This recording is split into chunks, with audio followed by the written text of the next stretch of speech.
Um dos ícones mais importantes para a humanidade se chama tempo.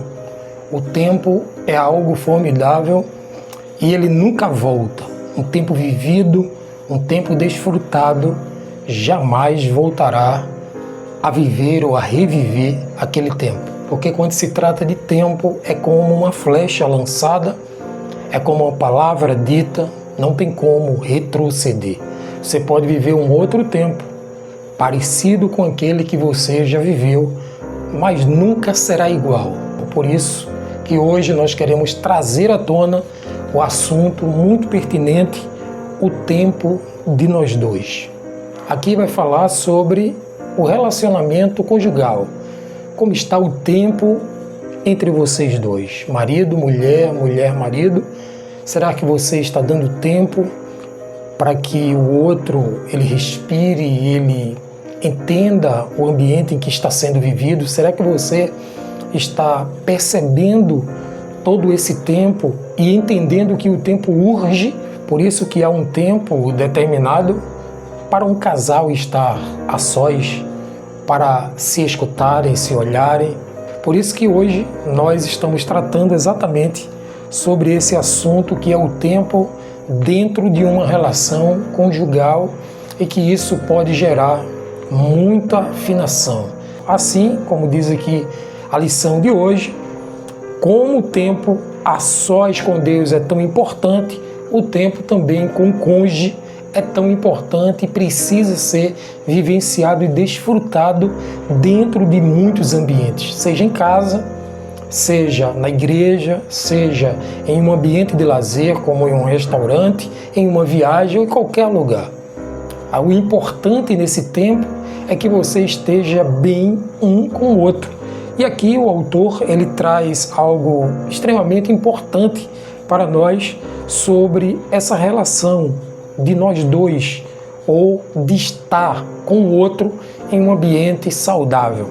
O primeiro ponto que ele traz aqui, que ele narra, é que o tempo deve ser vivido da melhor forma possível, simplesmente estar, aproveitar o momento de estar com o outro, usufruir daquele tempo para transmitir e também para receber do outro aquilo que o outro tem de melhor e aquilo que você tem também para entregar. O próprio texto que foi narrado aqui pelo escritor, lá em Mateus 19, verso 6, fala: portanto, o que Deus uniu, ninguém o separe. Ele está falando de uma unidade, ele está falando de uma relação em comunhão, em koinonia. E aqui ele é bem específico quando diz que unidade não está limitado a morar embaixo do mesmo teto ou dormir em cima de uma mesma cama. A unidade tem a ver com transferência. A unidade tem a ver com cumplicidade. É exatamente isso que ele coloca aqui. A unidade real se manifesta quando os dois têm prazer de estar um com o outro, realizando as coisas corriqueiras da vida. Então, isso significa muito estar com o outro apenas por estar, no sentido de aproveitar todo o tempo possível, de perceber no outro aquilo que o outro tem para transmitir. Tempo de simplesmente estar com o outro. Em segundo lugar aqui ele coloca, ele ressalta que é importante também o tempo de diálogo.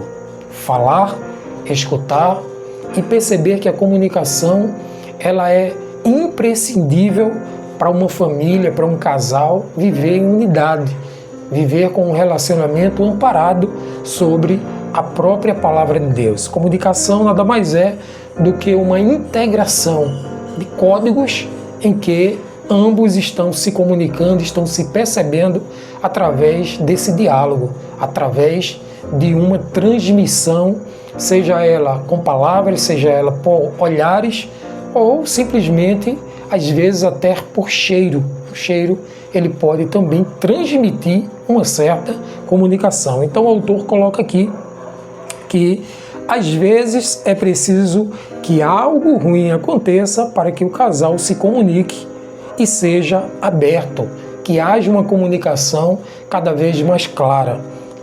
Eu sempre penso que não necessariamente é preciso chegar a esse ponto para haver uma comunicação saudável.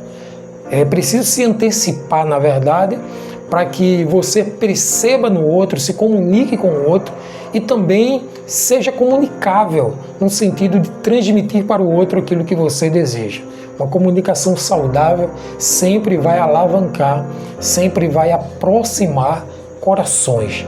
Portanto, que você esteja sempre se comunicando da melhor forma e conversando com o seu cônjuge.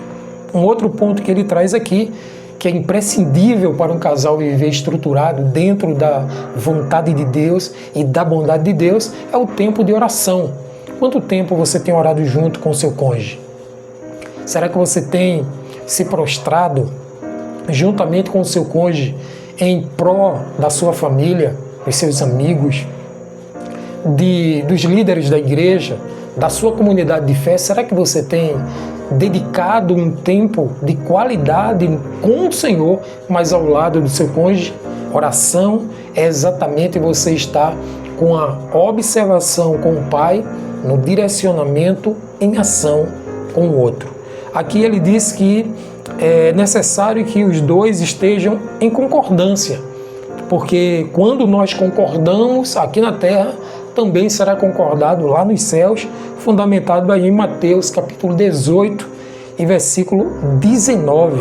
O texto fala exatamente isso. Também lhes digo que se dois de vocês concordarem na terra em qualquer assunto sobre o qual pedirem, isso lhes será feito por meu Pai que está nos céus. Então, havendo uma comunicação com o Pai através da oração, e essa comunicação está dentro de um elo, de uma aliança de homem com mulher, numa dimensão espiritual, em que há uma concordância aqui na terra e uma concordância lá no céu, naturalmente isso vai ocorrer na sua vida, na sua casa, sobre os seus filhos, sobre os seus negócios, porque isso é uma evidência bíblica para a sua vida. Então, eles precisam colocar seus interesses em harmonia e os pensamentos terão que estar afinados, pois só assim haverá concordância. Aqui o autor traz a significação de que é necessário haver uma afinação, não só com o cônjuge, mas sobretudo uma afinação na vertical com o próprio Deus. Ou seja, aquilo que está pairando no coração do casal também precisa estar fluindo no coração de Deus para que haja uma confirmação do céu. Outra coisa que é essencial nessa vida saudável a dois, um tempo a sós com o casal, significa também esse tempo de perdão, o tempo de entrega, o tempo de oferta, em que você está ofertando perdão para o outro, mas ao mesmo tempo você está disponível a perdoar aquela outra pessoa. Aqui o perdão é o elo perfeito porque ele está ancorado com o real amor. O autor diz que todas as vezes que há esse elo de perdão dentro do lar, eles estão, na verdade, tendo uma comunhão com aquilo que está no coração de Deus. Porque Deus, ele é amor e quem ama, perdoa. Aqui o texto de Mateus 6,14 é bem claro, quando foi destacado que diz: pois se perdoarem as ofensas um dos outros, o Pai Celestial também lhes perdoará. E aí é uma ressonância de confirmação. O perdão é algo extremamente necessário, diz o autor, num relacionamento do casal, pois somos falhos e cheios de defeitos. Então, a gente não pode esperar do outro a perfeição, mas a gente precisa entender que o outro, embora sendo imperfeito, ele é aquela pessoa que está junto com você, vivendo nesta unidade com uma missão, com uma visão e um propósito em Deus, para os dois ser uma única carne. Nessa trajetória, nessa caminhada, é necessário haver muita parceria, muito perdão, muito amor envolvido. Por isso que aqui ele finaliza essa lição dizendo que sempre haverá momentos difíceis na caminhada a dois, na caminhada entre o casal. Todavia, é necessário nesses momentos difíceis haver também a doçura dos momentos bons vividos, dos momentos harmoniosos que os dois viveram em tempos remotos, em tempos anteriores. Por isso que é importante você usufruir, você estar sempre com o outro, percebendo o outro e sendo percebido, valorizando aquilo que o outro tem de melhor. Um cordão de 3 dobras jamais será rompido. Essa terceira dobra é o Senhor. Que o Senhor seja o vínculo da sua união a 2 com o seu cônjuge. Que o Senhor continue abençoando seu lar e fazendo cada dia fortalecer essa unidade que existe na sua vida e na vida do seu cônjuge. Aqui o autor faz 2 pedidos de orações. O primeiro dele é sobre os casais em ter um tempo um para o outro, vivendo aí uma harmonia e uma troca, de fato, desse tempo de entrega, de aperfeiçoamento, de desenvolvimento como casais. E o outro pedido é para que haja perdão dentro do lar e que esse perdão nunca deixe de existir na relação conjugal, na relação a 2. Eu quero convocar você agora a orar comigo, pedindo a Deus que abençoe o nosso lar. Vamos juntos? Obrigado, meu Deus, por esse momento tão importante. Que esta hora, Senhor, o Teu Espírito Santo esteja abençoando cada casal, cada família. Que o tempo, Senhor, investido no outro seja um tempo de qualidade, que haja um aperfeiçoamento celestial sobre a vida conjugal de cada família aqui representada. Ó Deus, vem entrando com perdão, Senhor, em cada lar.